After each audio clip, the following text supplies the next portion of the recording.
are rolling, Jim. Perhaps you can look at me. Yeah. Tell me, how bad is the water situation in the valley? Well, it's not good. You know, the reservoir levels, we're so unique from the rest of the state where we get 65 to 70% of our water comes from Mexico. And so we have a treaty, and there's some problems with that. There's overall, all the reservoirs are down, that even in Mexico, but they haven't provided any water for 2 years on the treaty. So where do you get your water from, right? We have 2 reservoirs where we get our water from primarily. And I think, but I think there is other opportunities. And one of the issues is money. And it always, when I say there's a hurricane, about every 10 years we have a serious drought, but every 10 years we have a hurricane or a tropical storm, and it fills up the reservoirs again, and we go through that 10-year cycle of going down.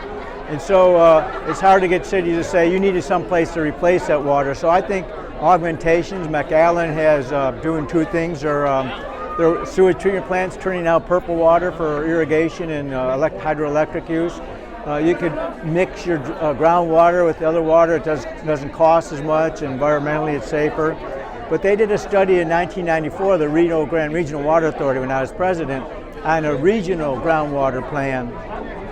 I don't know what it cost. It was a lot of money, hundreds of thousands of dollars.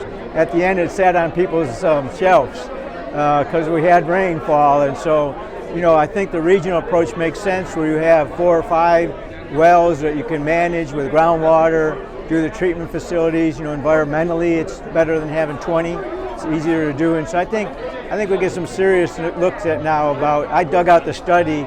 We're going to start maybe having a summit of all the cities and say, here's a plan, why don't you take a look at it? It's still a viable plan. And I think there's not much alternative.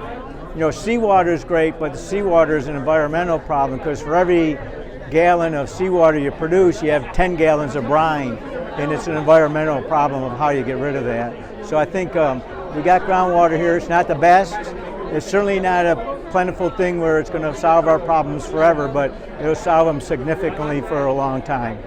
So I was at a meeting recently where you said that Falcon Dam is like within an inch of its all-time lowest amount. It was getting real close. Yeah, 9%. Yeah. But then you also said that the municipalities at the moment are okay, but you had this explanation that getting the water to the municipalities requires also the water to be transferred to the irrigation districts or the farmers.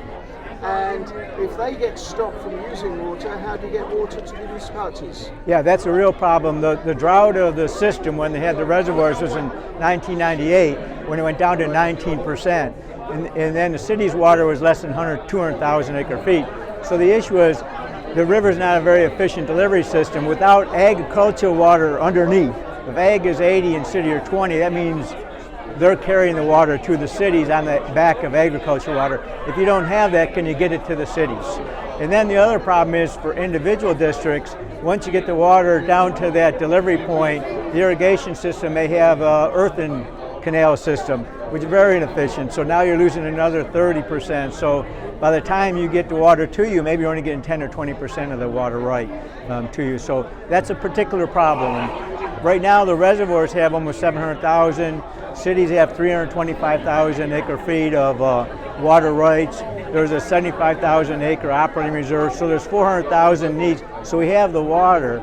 But to get it here, the river's about a 68% efficient one, so you figure that number out, and then when you figure to get it to your water plant, then maybe that's another 30% loss of efficiency.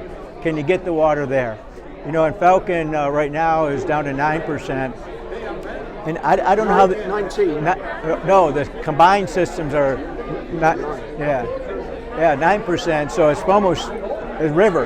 It's not even a dam anymore, and there's pockets where there's water sitting there, but it can't get to the flowage line. So it's pretty dire in Falcon.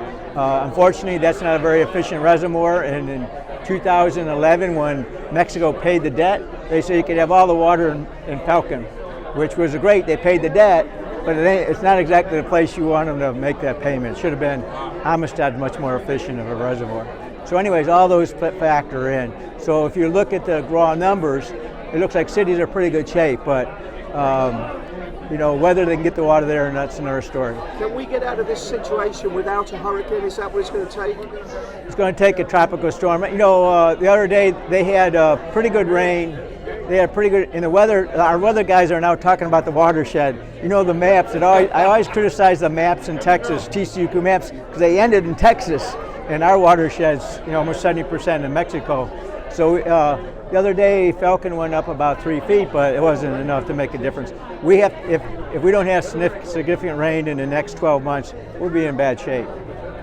Anything else you want to add? Not the rain in Dallas. I mean, that would fill up our reservoir. But you want to have what we always call the benevolent tropical storm come through the watershed. Not a lot of population in the watershed, so if it gets up there, it doesn't really hurt people. And the watershed being?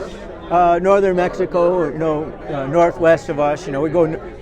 Laredo is way north of us. People don't think of it that way. They think it's west, but northwest. So, yeah, absolutely. Anything else you want to say? No, I mean, the other thing is conserve water. Let's not waste it, and we all should do that all the time. That makes sense. Thank you so much for today's interview. Okay.